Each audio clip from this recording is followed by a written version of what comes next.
seperti yang kami janjikan, kita ada satu sesi inspirasi yang akan kami bawakan dan juga perkongsian berkaitan dengan ketabahanlah perjuangan kan dalam menghadapi kehidupan ini. Setiap orang ada dugaan yang berbeza-beza. Ya, seorang ibu saudara ataupun merupakan penuntut opsi juga, Siti Najihah Mat Hamin. Sebelum kita nak kongsikan siapa dan apakah kesengsaraan ataupun beban yang dialami, jom sama-sama kita kenal dahulu siapa individu ini. Melihat raut wajahnya yang ceria, siapa sangka di sebalik itu menggalas beban tanggungjawab yang besar. Penuntut ijazah sarjana muda pendidikan Islam, Universiti Pendidikan Sultan Idris, Siti Najihah Mat Hamin, 22 tahun, perlu menjaga 4 anak saudaranya yang yatim piatu selepas kematian abang dan kakak iparnya tahun lalu. Lebih menyedihkan, bapanya Mat Hamin Taha meninggal dunia Mac lalu dan terbaharu ibunya Martini Saleh pula menyusul pada pertengahan Oktober. Dia yang masih belajar merupakan anak bongsu dalam keluarga dan ketiga-tiga abangnya sudah meninggal dunia. Kini, Siti adalah antara waris terdekat untuk menjaga anak buahnya itu. Walaupun begitu, dia turut berasa sedikit lega kerana keluarga arwah kakak iparnya bersetuju untuk menjaga 2 anak saudaranya yang berusia 15 tahun dan 5 tahun. Apatah lagi salah seorang daripadanya merupakan orang kelainan upaya yang memerlukan pemerhatian rapi kerana tidak mampu menguruskan diri sendiri.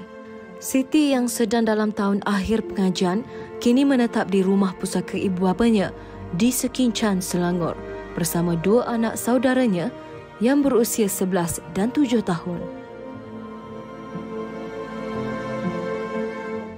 Ya, baik, itu sedikit kisahnya dan kita nak terus bawakan individu terbabit untuk bersama dengan kita berkongsi kisah pada hari Jumaat ini. Kami nak perkenalkan Siti Najihah Mat Hamin, seorang penuntut di IPTA dan juga ibu saudara seperti yang telah pun kita kongsikan tadi. Assalamualaikum, selamat pagi Najihah. Waalaikumsalam, selamat pagi semua. Ya, okay. Apa khabar? Alhamdulillah sihat. Ya. Alhamdulillah. Sebab kita dah tahu sedikit sebanyak perjalanan ini pun apa yang kita dapat baca di artikel, dapat melihat kepada perkongsian yang mungkin ada wartawan dah interview Najihah sendiri. Hari ini kita nak mendengarkan keadaan Najihah sendiri. Bagaimana?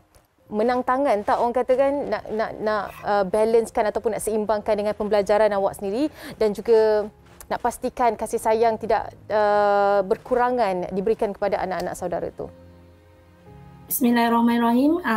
Bagi menjawab soalan tersebut, sebenarnya kalau nak tengok memanglah tak menang tangan sebab mereka sangat memerlukan kasih sayang. Dari satu, pengurusan semua berdasarkan kita sebagai penjaga. Jadinya buat masa ni sebab saya dah tak ada siapa dan telah pun kehilangan kedua ibu bapa saya, adik-beradik pun dah tak ada. Ada kakak ipar saya yang sudi menolong saya. Jadi sekarang saya tinggal bersama kakak ipar saya.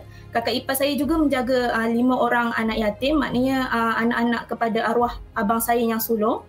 Jadi dari situ kami sama-sama menjaga anak yatim piatu ni dekat sini. Jika saya ada kelas ataupun ada buat assignment, tak sempat untuk masak ataupun ambil dan hantar pergi ke sekolah.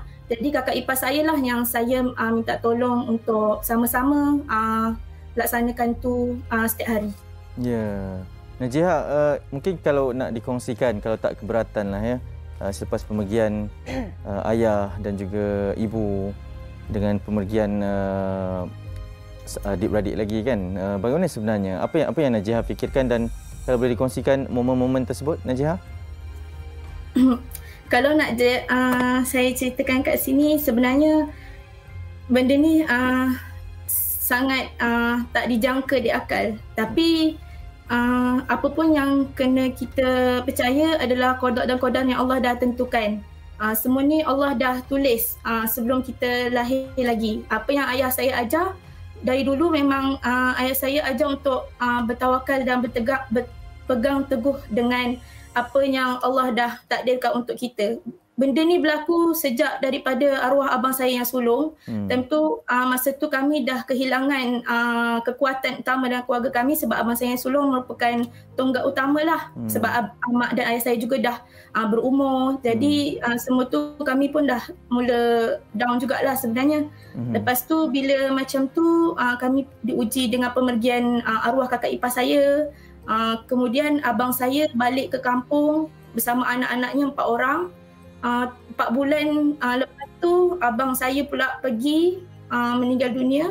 Kemudian 7 bulan lepas tu arwah ayah saya. 7 bulan seterusnya arwah ibu saya. Jadi sekarang tinggal seorang. Apa punca pemergian tu Najiah, kalau boleh kongsikan? Kanser. Kalau arwah abang dan mak saya kanser. Hepatitis B, sorry.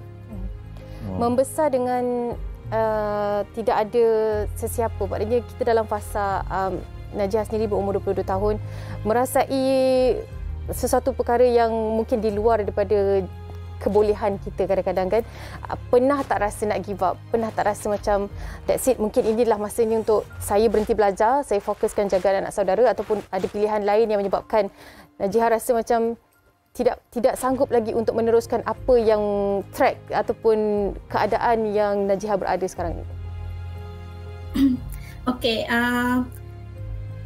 kalau nak ikutkan memang ada masa-masa kita down, masa-masa kita burn out sangat-sangat, tapi apa-apa pun kita kena teruskan juga kehidupan sebab apa yang saya tengok, saya dah tak ada siapa. Kemudian hanya pendidikan dengan ilmu je yang boleh membuat masa depan saya lebih cerah untuk lepas ni. Itulah yang membuatkan saya lebih bersemangat. Lagi satunya sebab ini merupakan sebab sikit. Ini merupakan hasrat kedua ibu bapa saya. Ya. Najiah, kalau nak ditanyakan sumber kekuatannya, sebab saya percaya ini satu dugaan yang sangat besar lah. Tak semua boleh tanggung. Awak baru berusia 22 tahun. Bagaimana sumber kekuatannya Najiah dan bagaimana keadaannya sekarang ni dengan segala keperluannya, dengan anak-anak saudaranya yang nak membesar, mereka juga ada keperluan. Awak lagi ingin mengejar impian. Bagaimana sebenarnya Najiah? Untuk setakat ni pihak-pihak yang macam lembaga zakat, mereka memberikan sumbangan dengan cukup baiklah. Setiap bulan memang tak pernah miss. Saya juga merupakan salah seorang daripada yang menerima sumbangan derma siswa daripada Pusat Zakat. Kemudian pihak universiti saya sendiri, Universiti Pendidikan Sultan Idris juga telah mengambil inisiatif untuk memberikan sumbangan kepada saya untuk membayarkan yuran sehingga saya habis belajar lah. Yang tu untuk yang anak-anak buah saya, mereka juga merupakan mendapat lembaga zakat juga, sumbangan daripada lembaga zakat. Kemudian sumbangan daripada ahli keluarga, rakyat Malaysia yang prihatin dan semualah. Sebenarnya ramai je yang kat luar sana yang tahu kisah saya lepas tulis di dalam akhbar, dalam media sosial. Semuanya sebenarnya rakyat Malaysia kita ni sebenarnya prihatin lah terhadap apa yang berlaku kepada kami. Nak menangani, mungkin anda belum habis lagi sedih kehilangan kedua ibu bapa, orang yang paling sayang, dan dalam masa yang sama Najiah kena pujuk pula anak-anak saudara sebab mereka juga kehilangan ibu bapa. Jadi untuk berada dekat dalam keadaan itu pastinya sukar. Apa yang selalu dikongsikan bersama dengan anak saudara? Mungkin nasihat ataupun kata-kata daripada Najiah sendiri menyebabkan kedua-duanya akan berasa menerima takdir yang terjadi. Saya selalu ingatkan dekat diorang, walaupun mak ayah kita dah tak ada, kita boleh lagi sedekahkan Al-Fatihah. Lepas tu doakan mereka hari-hari. Kalau mereka tahu tak ada siapa yang tak ada menanggung rindu yang berat macam ni kan, menanggung rindu kepada orang yang dah tak ada. Jadi benda ni sebenarnya lepas satu persatu berlaku dekat saya kadang cakap juga dekat mereka, kalau boleh tengoklah diri Acik ni. Acik lagilah tak ada siapa. Lepas tu diorang faham lah. Lagipun diorang, saya nampak mereka ni kuat. Dengan adanya nenek mereka, nenek belah ibu masih ada. Makcik-makcik mereka masih ada. Sepupu-sepupu semua still support diorang lah. Bukan saya saja. semua bekerjasama untuk bersama-sama. Najiha mungkin Najiha boleh kongsikan tak macam sekarang ni apa yang sangat diperlukan dari segi mungkin bantuan ke, kewangan ke, ataupun perkara-perkara ataupun alatan yang nak disediakan untuk anak buah ataupun anda sendiri yang menjadi bebanan lah. Mungkin kita boleh tahu bersama, mungkin ada yang nak membantu kalau tidak kisah untuk dikongsikan. Yang saya sangat macam perlukan adalah untuk anak buah saya yang OKU lah. Buat masa ni untuk yang OKU lah, sebab dia memang Jabatan Kebajikan Masyarakat memberi bantuan, tapi sangat memerlukan lampin pakai buang. Itu satu. Satu lagi ialah sebab dia memerlukan penjagaan rapi. Sebab dia ni ketidakbolehupayaan pelbagai, semua kita yang kena handle kan. Kalau itulah, kalau dari segi kewangan insya-Allah lah. Najiha, kami doakan agar segalanya dipermudahkan. Mungkin dalam siaran Malaysia hari ini, pada hari ini kita mengambil berkat hari Jumaat juga, kalau anda ada sesuatu yang ingin dikongsikan bersama dengan orang ramai, sebab saya percaya awak yang menghadapi sendiri keadaan ini kan. Awak dengan belajarnya lagi, dengan dugaan yang mendatang pada ketika ini tak siapa jangka. Macam awak cakap tadi, tak terfikir di akal. Mungkin ada suatu perkongsian inspirasi, sumber kekuatan yang awak boleh kongsikan kepada orang ramai yang mungkin juga ada menghadapi dugaan besar sebegini, Najiha? Baik, bismillahirrahmanirrahim. Untuk sedikit perkongsian lah. Kalau nak tengok sekarang ni kita pun masih berada dalam pandemik COVID-19.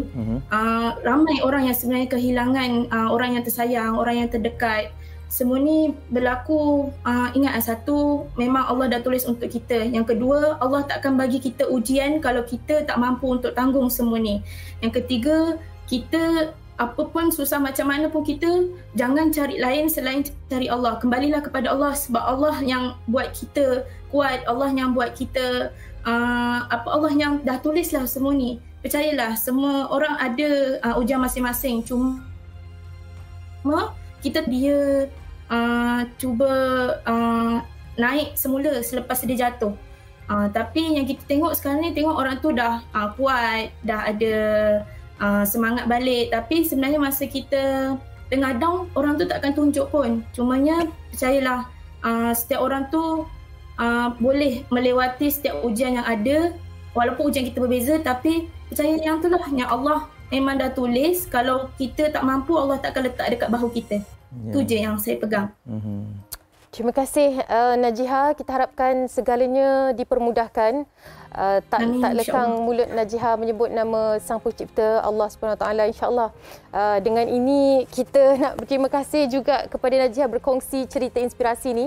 Kita harapkan semua mendapat manfaat ibrah daripada perkongsian Najiha. Najiha terus kuat ya. Terus kuat. Insya-Allah. Insya-Allah. Jaga diri ya.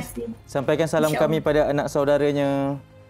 Baik. Ya, dan semoga berjaya dalam pembelajaran tahun akhir di UPSI dalam bidang pendidikan Islam. Bakal menjadi pendidik juga insya-Allah satu hari nanti. Siti Najihah Mat Hamin, seorang ibu saudara yang akan bawakan, tapi jangan dilupakan bahawa beliau juga merupakan seorang gadis yang baru saja berusia 22 tahun. Okey? Baik, kita nak rehat seketika. Kembali selepas ini.